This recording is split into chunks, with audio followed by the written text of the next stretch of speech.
सुनो, मौर्य वंश की स्थापना किसने की थी? चंद्रगुप्त मौर्य। देखो, मौर्य वंश के अंतर्गत जो है मुख्य 4 शासक हुए, ठीक है। वो मगध पर था, रासात राजवंश। 4 राजा में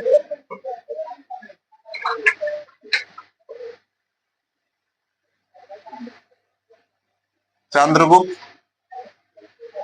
मौर्य, और उसके बाद इसका बेटा होता है बिंदुसार, और उसके बाद इसका जो पुत्र होता है वो अशोक होता है, और उसके बाद इसका पुत्र कुणाल। ये 4 जो है आ रहा है, दिख रहा है ना इसमें, ये 4 शासक मौर्य वंश के अंतर्गत है। तो लोग को चंद्रगुप्त मौर्य के बारे में बता दिए। चंद्रगुप्त मौर्य के बाद जो है मगध का जो राजा बनता है ये पूरे भारत देश का, वो कौन थे? वो बिंदुसार थे। चंद्रगुप्त मौर्य के बाद जो है अगला राजा मौर्य वंश में कौन बनते हैं? बिंदुसार। बिंदुसार ने क्या किया कि अपना शासन इसके समय ठीक ठाक रहा, क्योंकि इनके पिताजी ने बहुत सारा संघर्ष करके एक बहुत बड़े साम्राज्य को खड़ा किया था, ठीक है। और इनके समय में जो भारत देश है ये बहुत ही शक्तिशाली हो गया था। तो बिंदुसार को शासन करने में कोई प्रकार की परेशानी नहीं हुई। किनको? बिंदुसार को। इनका शासन ठीक ठाक रहा और शांतिपूर्ण रहा, क्योंकि इनके पिता बहुत संघर्ष किए थे, युद्ध भी किए, सेल्यूकस निकेटर से धनानंद को मारे, तो इनको कोई दिक्कत नहीं हुआ। सन 101 पुत्र होते हैं। कितने होते हैं? एक शादी नहीं किए होंगे, कई शादियां ही किए होंगे, ठीक है। और टोटल मिला के इनके कुल कितने पुत्र हुए? 100 से अधिक पुत्र हुए थे। इनको? बिंदुसार। बिंदुसार के बड़ा बेटा का नाम सुसीम था। सबसे बड़ा बेटा का नाम सुसीम था। बिंदुसार के जो बड़ा पुत्र था उसका नाम बड़ा पुत्र सुसीम, और छोटा पुत्र कौन था? अशोक। छोटा? हाँ, अशोक छोटा था। छोटा, सबसे छोटा से बड़ा, मतलब 100 नंबर पर होगा, ठीक है। लेकिन तुमको उस तरह से क्लियर नहीं करता। छोटा पुत्र लिखता है अशोक, बड़ा कौन था? सुसीम, ठीक है। राजा को किसको बनना चाहिए? सुसीम को। हाँ, पहले होता था कि राजा का जो बड़ा पुत्र होता था वह राजा बनता था, लेकिन यहाँ पर सुसीम राजा नहीं बनता है। सुसीम को राजा बनाया जाता है, लेकिन अशोक चाहता है कि हम राजा बने। अशोक क्या चाहता है? राजा हम बने, और अशोक योग्य रहता है राजा बनने के लिए, ठीक है। माँ होती है, इसकी माँ का नाम जो होता है वह सुभद्रांगी होता है। अशोक से डायरेक्ट हम लिखते हैं अशोक, ठीक है। अशोक की माता का नाम होता है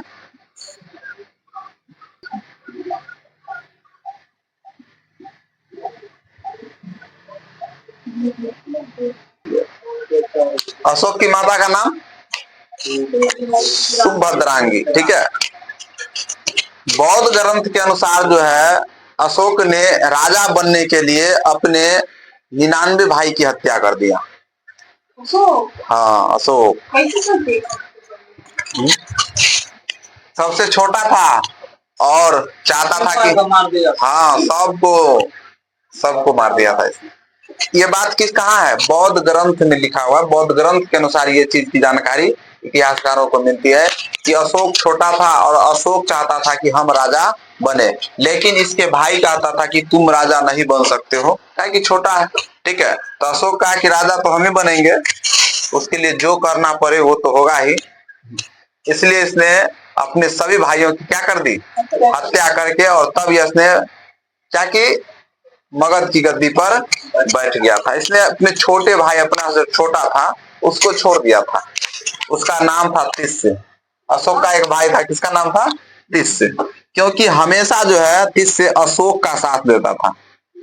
ठीक है, अशोक का, क्योंकि अपना भाई, हाँ सब अपने भाई है। भैया बोले कितना शादी किया होगा। आओ, जो सबसे छोटा था वो तिस्य था, और तिस्य का जो है वो हमेशा साथ देता था किसका? अशोक का। जब भी कहीं चर्चा होता था कि राजा कौन बनेगा तो तिस्य कहता था कि राजा एक ही बनेंगे, और वो अशोक भैया ही बन सकते हैं राजा, दूसरे में साहस नहीं है, इसलिए राजा बनेंगे तो अशोक भैया, और दूसरा कोई कहेगा तो उसको पहले हम ही मार देंगे। कौन? नहीं, ये तिस्य हमेशा बोलता था और साथ देता था, इसलिए अशोक ने सभी को मारा, लेकिन अपना से जो छोटा था तिस्य को छोड़ दिया था, उसे नहीं मारा था, क्योंकि वो इसे हमेशा इसका साथ देता था। ठीक है, तो अशोक ने राजा बनने के लिए कितने भाइयों की हत्या की? 100 भाइयों, 99 भाइयों की हत्या कर दी थी। ठीक है, 99, 101 ओ जोड़ने में उसको गलती हो रहा है, 101 याद रखना। बौद्ध ग्रंथ के अनुसार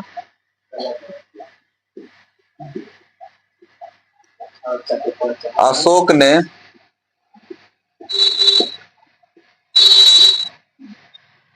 अपने 99 भाइयों की हत्या, बौद्ध ग्रंथ के अनुसार अशोक ने अपने 99 भाइयों की हत्या करके मगध का राजा बना था,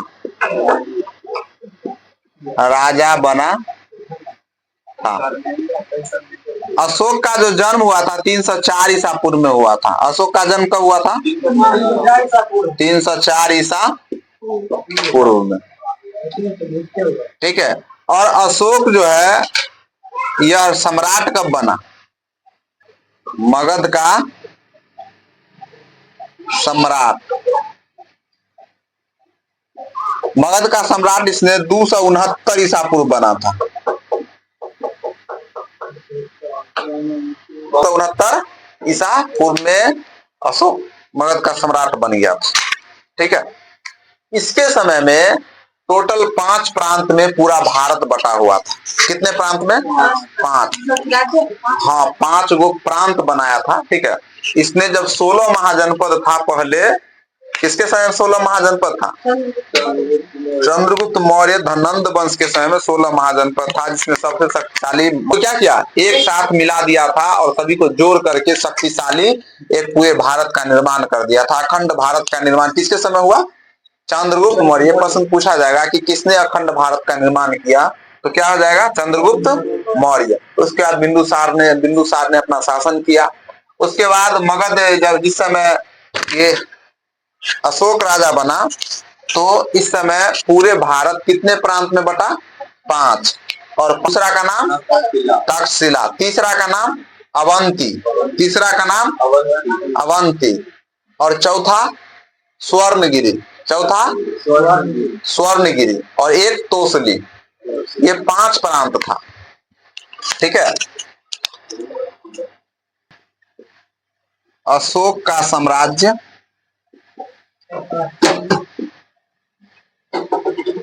5 प्रांतों में बटा था। 5 प्रांत कौन कौन था? दूसरा तक्षशिला, तीसरा अवंती, इसी का नाम उज्जैन था इसलिए उज्जैन लिख देते हैं, उज्जैनी, और चौथा स्वर्णगिरी, स्वर्णगिरी, और 5वां तोसली।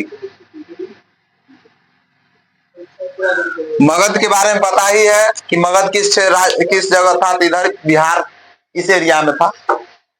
तक्षशिला तुमको पाकिस्तान साइड में था इधर। उज्जैन तुम्हारा बीच में मध्य प्रदेश, जहां सांची के स्तूप उज्जैन में पड़ता था।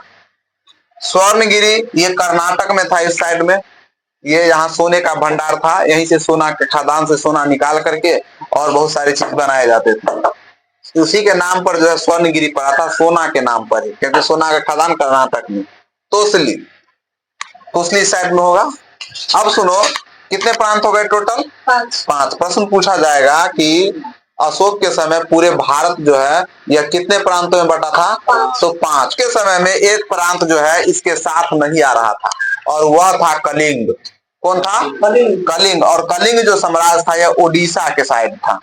ये कलिंग जो है इसके प्रांत के अंतर्गत नहीं था और यह चाहता था कि पूरे भारत एक साथ ही रहे और कलिंग भी इसके प्रांत में शामिल रहे, लेकिन कलिंग के राजा थे नंदराज थे। कौन थे? नंदराज। और ये कहा हम जो है मगध साम्राज्य के अधीन नहीं आएंगे। कलिंग एक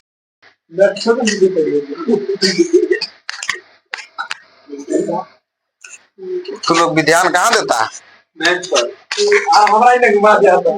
चलो बताएगा, ललित बताएगा। बताओ तो ललित,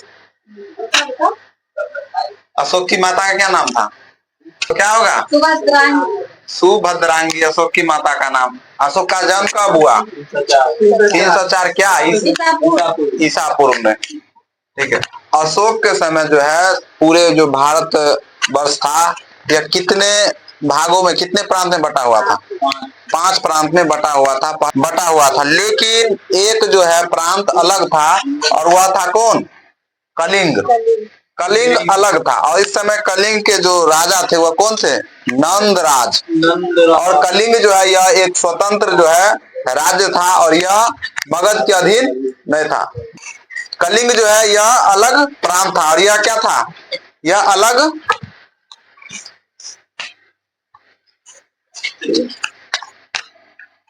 कलिंग के सम्राट कौन थे? क्या? नहीं, नंदराज थे। और कलिंग क्या मगध के अंतर्गत था? नहीं था। इसलिए अशोक ने कलिंग पर आक्रमण कर दिया। क्यों? क्योंकि यह जो है मगध के अधीन नहीं था और स्वतंत्र था। अशोक जो है यह चाहते थे क्या कि पूरे भारत जो है, भारत में जितने प्रांत है वह सब के सब क्या रहे? एक साथ रहे, एक जगह रहे, इकट्ठा रहे। अशोक जो है मगध का सम्राट कब बनता है?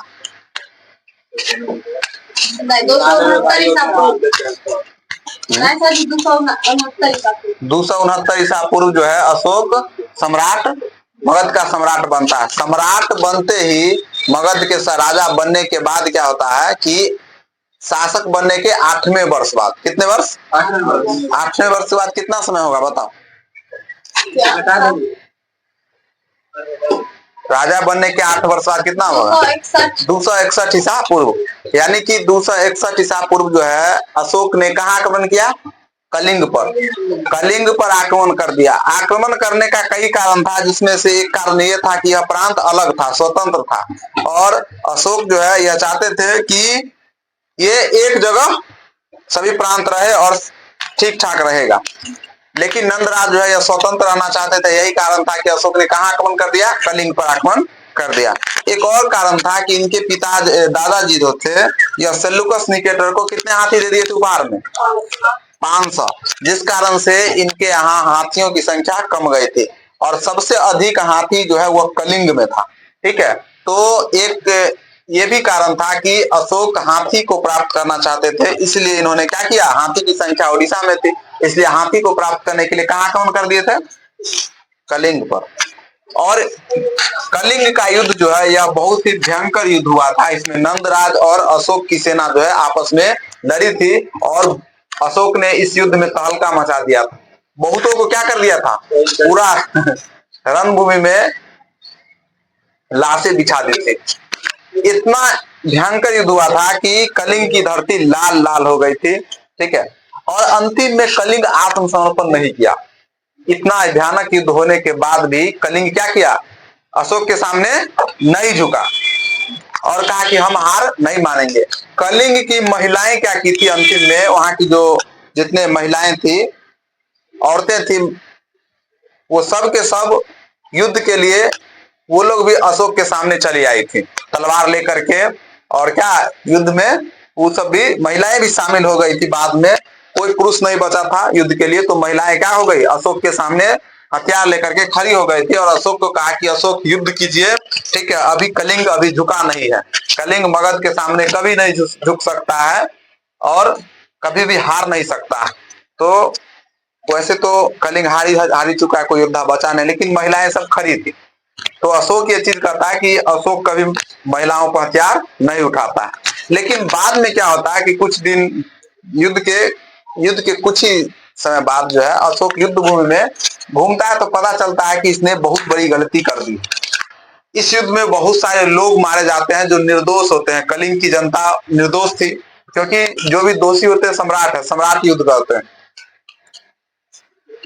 इस युद्ध में क्या होता है कि बहुत सारे निर्दोष मारे जाते हैं, और इस चीज को देख करके अशोक का जो है क्या होता है, हृदय परिवर्तित हो जाता है। पता चलता है इसको कि कई जो है महिलाएं विधवा हो चुकी है, कहीं को जो पुत्र मारा गया इस युद्ध में, ठीक है, जिसका कोई दोष नहीं था। और ये सब देख करके बहुत ही आहत हो जाते हैं अशोक, और उसके बाद जो है इनको आत्मा की शांति, थोड़ा बेचैन हो जाते हैं। बाद में क्या होता है कि यह सोचते हैं कि हमने बहुत बड़ी गलती करी, अब जो है अब से हम युद्ध नहीं करेंगे। किसने सोचा ये चीज? अशोक ने। इस युद्ध के बाद अशोक ने यह प्रण किया कि हम अब के बाद कभी भी कोई भी राज्य पर आक्रमण नहीं करेंगे, ठीक है, और कोई भी युद्ध नहीं करेंगे। आज से हम क्या करते हैं कि अपने हथियार का त्याग कर देते हैं। इनके समय में इनका साम्राज्य बहुत बड़ा था, आगे थे पूरा, ऊपर से जो है काबुल, कंधार, मकरान, हेरात, ईरान तक इनका शासन उधर चला गया, दक्षिण भारत में पूरा, पूर्वोत्तर भारत में, और उधर सब पर। कलिंग अंतिम में एक जो है प्रांत अलग था, लेकिन इसको भी क्या कर लिए, जीत लिए थे। 261 ईसा पूर्व में इन्होंने कलिंग पर आक्रमण किया और इसको जीत लिया। पूरे भारतवर्ष में मौर्य सम्राट या पूरे सम्राट में कहो तो अशोक सबसे शक्तिशाली शासक अभी तक में रहे। इसके समय में कोई भी बाहरी आक्रमण नहीं कर सकता, इनके सामने सिकंदर नहीं, जो भी सेल्यूकस निकेटर है कोई नहीं, मध्य एशिया से कोई भी ऐसा शासक नहीं है जो भारत पर आक्रमण करने की साहस रखता है, कोई तरह का नहीं है, कोई भी उतना साहसी नहीं है, बहुत शक्तिशाली है। इनके सेना इतनी शक्तिशाली रहती है कि 6 लाख सैनिक पैदल सैनिक है इनके पास। कितने हैं? 6 लाख पैदल सैनिक, 30,000 घुड़सवार। कितने? 30,000 घुड़सवार। और उसके बाद जो है और हाथी की संख्या 10,000। 6 लाख पैदल सैनिक हो गया, 30,000 घुड़सवार और 10,000 हाथी, और 10,000 हाथी है। इतने इनके सैनिक में शामिल थे। और इतना बड़ा सेना होने के बावजूद जो है कोई उस समय, आज से कितना, लगभग 2000 साल पहले की बात है, और इनको हराने वाला उस समय कोई नहीं है। इसलिए पूरे भारत में अशोक महान सम्राट बनते हैं। इसके कारण, मेन कारण ये चीज है, इसके अब होगा जो भी कारण होगा, और वह कारण है कि जब अशोक ने हथियार का त्याग कर दिया।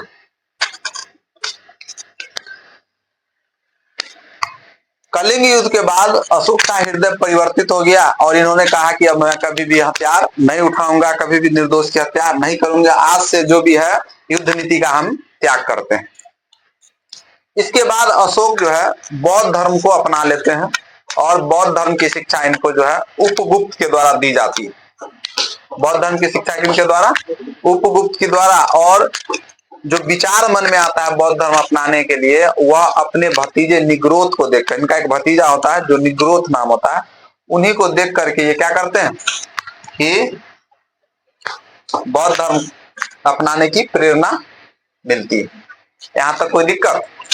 अशोक ने, बताओ प्रश्न का जवाब, अशोक ने कलिंग पर कब आक्रमण किया?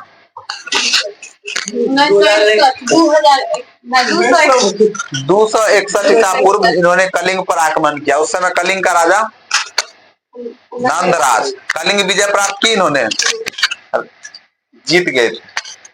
जीतने के बाद यहाँ की भले महिला आ गई थी सामने, कह रही थी हम नहीं झुकने वाले हैं, जीता नहीं ना, जीत हो गई, ठीक है। अशोक ने यह कहकर टाल दिया कि अशोक कभी महिलाओं पर हाथ हथियार नहीं उठाता है। लेकिन बाद में इसे लग रहा था कि हम यह कलिंग जीत कर भी कुछ नहीं जीत पाए, क्योंकि किसी को जीतना है, ठीक है, किसी पर विजय प्राप्त करना है तो हथियार से नहीं विजय प्राप्त किया था, प्रेम से। प्रेम ही काफी होता है लोगों को जीतने के लिए।